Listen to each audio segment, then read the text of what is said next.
Direct पाणी touch, चांगला front C type पाण्याचा व्ह्यू आहे. समोर डायरेक्ट पंचायतची भिंतच दिसते. ही समोरची पंचायतची भिंत आहे.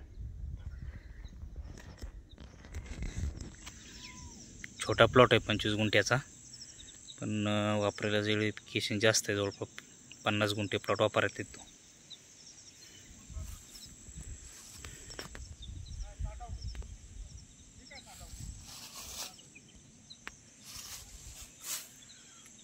पूर्ण सपाट प्लॉट आहे.